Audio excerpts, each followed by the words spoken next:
Rico. 8:12 minutos directamente desde Londres. Eury Cabral. Gracias al Dios Todopoderoso, qué bueno estar aquí, señores. Cuando uno llega, siente. Yo quería como besar, igual que el Papa, besar la tierra, ¿no? Porque es el único sitio donde uno no es extranjero en su propio país. Como siempre, inicio con la palabra de Dios, Proverbios 31:9. Abre tu boca, juzga a los demás con justicia y defiende los derechos del afligido y del necesitado. Dice, la Biblia está clarísima. Decía Gandhi que solo Dios puede juzgar con verdadera grandeza. Dice, porque Él conoce el corazón del hombre. Así es. Dios es el único que conoce el corazón de los hombres, eso es verdad. De las mujeres y de todos los seres humanos. Miren, estando en Londres me enteré de la confirmación de Héctor Valdés Albizu como gobernador del Banco Central. Y precisamente yo había dicho días antes de salir que me daba la impresión de que el presidente Medina iba a confirmar a Héctor Valdés Albizu por varias razones. Una de ellas es la eficacia que ha tenido el Héctor Valdés. Yo digo que un Héctor Valdés de alguna manera se ha convertido en un sinónimo de estabilidad y crecimiento de la economía dominicana. Y a Héctor Valdés no lo nombró el PLD, lo nombró el doctor Joaquín Balaguer en el año 1994. Cuando el doctor Balaguer, después de la situación crítica que pasó en las elecciones, empezó a hacer nombramientos, nombró a Héctor Valdés Albizu gobernador del Banco Central en 1994. Es un hombre que tiene más de 40 años trabajando en el Banco Central, conoce, empezó desde abajo como asistente del Departamento de Estudios Monetarios y ha ido creciendo y se ha convertido en una de las figuras más importantes de conocimiento de las políticas monetarias de la República Dominicana. En el 96, cuando Leonel Fernández gana, lo ratifica como gobernador del Banco Central. Dura 4 años dirigiendo la política monetaria, que fue muy acertada. De los últimos 22 años, tiene 18 dirigiendo el Banco Central. Solamente no lo dirigió en los 4 años del gobierno del presidente Mejía y del PRD, donde se produjo precisamente la más grave crisis económica de los últimos 50 años y la crisis financiera más fuerte de toda la historia de la República Dominicana y una de las más grandes de América Latina. Olvidando la del 92. La crisis más grave que ha habido económica ha sido la del 2003 y la crisis financiera más grave de toda la historia del país y una de las más grandes de América Latina ha sido esa. No estaba Valdés Albizu como gobernador del Banco Central. Luego, cuando gana Leonel Fernández nuevamente, lo nombra en el 2004, lo ratifica en el 2008, Danilo cuando gana en el 2012 lo ratifica en el 2012 y ahora lo ratifica en el 2016. ¿Por qué? Porque don Héctor, en todo el tiempo que ha estado como gobernador del Banco Central, ha logrado que la economía dominicana se estabilice y crezca. El promedio en estos 18 años que tiene como gobernador del Banco Central es precisamente un crecimiento promedio de más de un 5% de la economía dominicana, un récord sin lugar a dudas. Yo decía que él es sinónimo de estabilidad, él es una garantía importante para todo el desenvolvimiento económico dominicano y yo decía, con el reto tan importante que tiene Danilo de continuar ese hecho que logró, de que la economía dominicana en los últimos 2 años ha sido la de mayor crecimiento de América Latina, más de un 7%, y probablemente de mayor crecimiento en el mundo, con esos elementos era muy difícil mover al gobernador del Banco Central. Y a eso se une algo que precisamente en este viaje a Inglaterra volvió a ratificar, reconfirmar, que fue la información que dio el embajador dominicano en Reino Unido, nuestro amigo Federico Cuello, de que el Banco Central, el gobernador del Banco Central inglés, Mark Carney, invitó al gobernador del Banco Central Dominicano, al licenciado Héctor Valdés Albizu, a dar una conferencia sobre la economía dominicana y cómo se ha logrado esa estabilidad y ese crecimiento durante tanto tiempo de la economía dominicana. Y esa conferencia será el martes 8 de noviembre en el Centro de Estudios Bancarios del Banco Central Inglés, uno de los bancos centrales más importantes, el primer banco central del mundo y de los más importantes de todos los bancos centrales que hay en el mundo. Esto muestra, primero, la solidez de la economía dominicana, que el proceso dominicano es un referente para mucha gente, pero además muestra la calidad del licenciado Héctor Valdés Albizu. Ahí se combinan los dos elementos.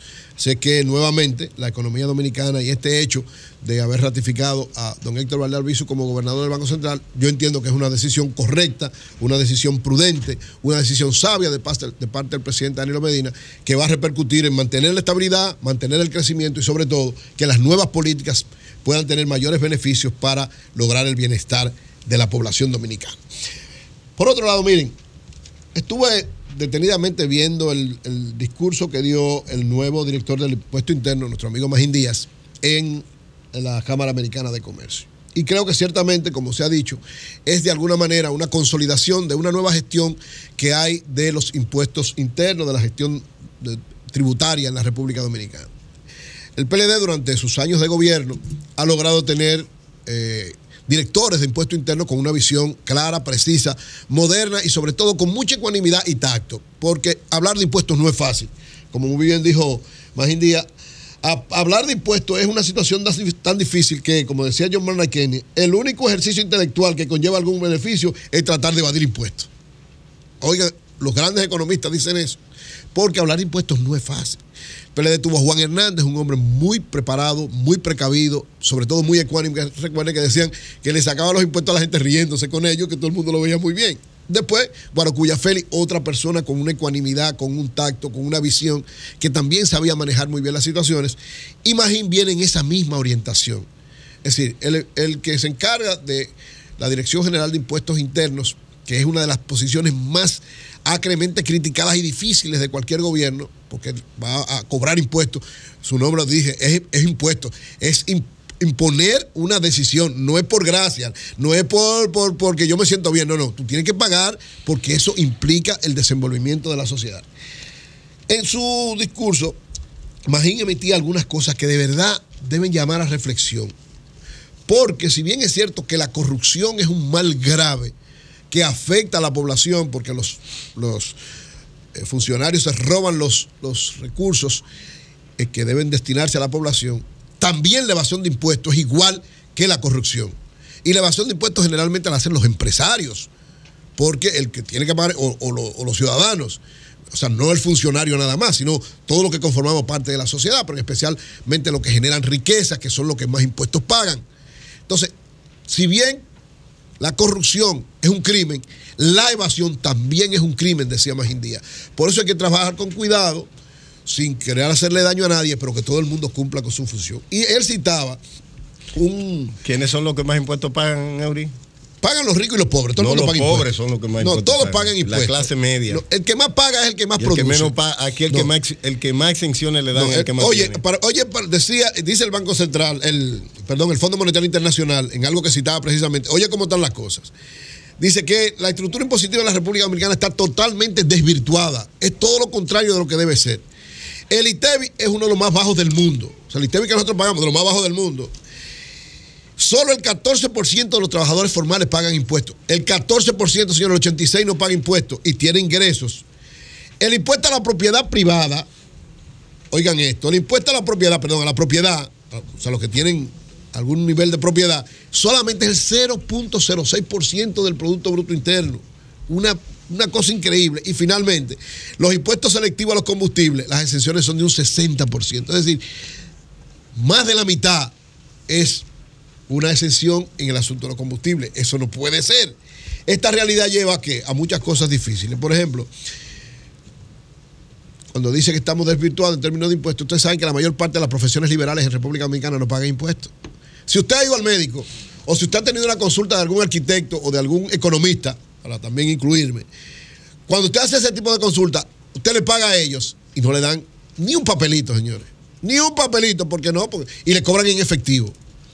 Usted va a cualquier médico importante de este país, lamentablemente hay muchos que no lo hacen, pero en sentido general usted va a cualquier médico y el médico lo que le da es una factura que no tiene comprobante fiscal y usted tiene que pagar en efectivo, no puede pagar ni con tarjeta, ni con cheque, ni con nada. Eso es evasión. Pero decía también Magín dos elementos que cuando usted lo oye, usted le dan ganas de llorar. El primero, el asunto de los chinos. Usted va al barrio chino y es verdad, tiene que pagar en efectivo y no le dan ninguna comprobante fiscal. Absolutamente. ¿Por qué? Porque ahí hay una evasión. Él dijo que ya eso se va a acabar. Y oigan esto, en el periodo 2010-2016, bajo la sombrilla de exoneraciones, han llegado a la República Dominicana, oigan esto, las famosas exoneraciones de impuestos únicos que dan para vehículos. 32 Ferrari, 18 Mercedes-Benz, 5 Rolls-Royce, 5 Porsche, 4 Lamborghini, 4 Bentley, un Mercedes-Benz Maybach, un Aston Martin y 2 jipetas Lexus blindadas. Oigan esto, y dice él que es solo una pequeña muestra. Ahí hay todo el dinero del mundo y esos vehículos que pagan un impuesto único, o sea, pagan lo mismo que paga un carro cualquiera normal de clase media o de clase baja. Entonces, eso son realidades que no pueden bajo ninguna circunstancia continuar. Y decía Magín, miren, yo y todos los que están aquí, estaba hablando, ¿verdad?, a la mayor parte de los empresarios que son parte de la Cámara Americana de Comercio, somos del pequeño círculo que tenemos mayores ingresos. Entonces, el compromiso debe empezar por nosotros. Tenemos cada uno de nosotros que poner de nuestra parte. ¿Para qué? Decía él, que la clave está, primero, en poner sanciones efectivas. O sea, ubicar quiénes son los que no están pagando impuestos o quiénes son los que están evadiendo. Y a partir de ahí, entonces, poner sanciones efectivas, porque el asunto no está en hacerle daño a nadie. Por eso él decía, nosotros, cada uno de nosotros tiene que empezar por nosotros mismos. Y le decía a ese grupo de empresarios que muchos decían, pagan sus impuestos bien, pero otros, a final de cuentas, también evaden. Entonces, la evasión, igual que la corrupción, es un gran mal que hay que enfrentarlo y tenemos que enfrentarlo cada uno de nosotros y el gobierno poner las disposiciones claras y precisas. Él le decía a los chinos, bueno, ustedes podrán hacer lo que ustedes quieran, pero ya se le acabó su carnaval. Ustedes van a tener o que pagan o cierran. Eso debe ser para todo el mundo. Todo el mundo tiene que contribuir. Si usted tiene beneficio y tiene ingresos, usted tiene que pagarle a la sociedad lo que eso implica y el gobierno cumplir con su responsabilidad. Ahora, hubo una gran ausencia de parte de mi amigo y hermano Magín Díaz en ese discurso. Yo creo también que hay cosas que el gobierno debe dar un paso de lugar. Y yo he dicho esto, se lo he dicho al presidente Danilo Medina ya en varias ocasiones, creo que en 6 o 7 ocasiones se lo he planteado. Y ahora se lo digo, se lo dije también a Guarocuya y se lo digo a Magín. Hay una parte importante desde el punto de vista impositivo que el gobierno tiene que dar el paso inmediatamente, que es la eliminación del anticipo. Así mismo como la evasión es un crimen, el anticipo en este tiempo se está convirtiendo en un crimen para la mayor parte de los sectores medios desde el punto de vista de negocios y comercial.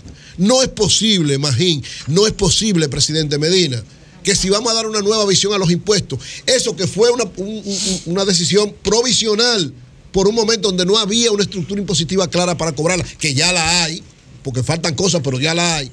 No es posible que los pequeños y medianos negocios estén pagando por adelantado una supuesta ganancia que probablemente no la puedan tener, porque eso lo descapitaliza. Entonces, así como comparto todo este discurso muy bueno de Magín y esa orientación del gobierno de ser efectivo en el cumplimiento del pago de los impuestos, creo que ya es el tiempo, incluso antes de que se empiece a discutir el pacto fiscal, que el gobierno debe aportar de alguna manera un paso importante para esto y eliminar ese anticipo que a final de cuentas es un crimen en contra de los sectores medios de la República Dominicana.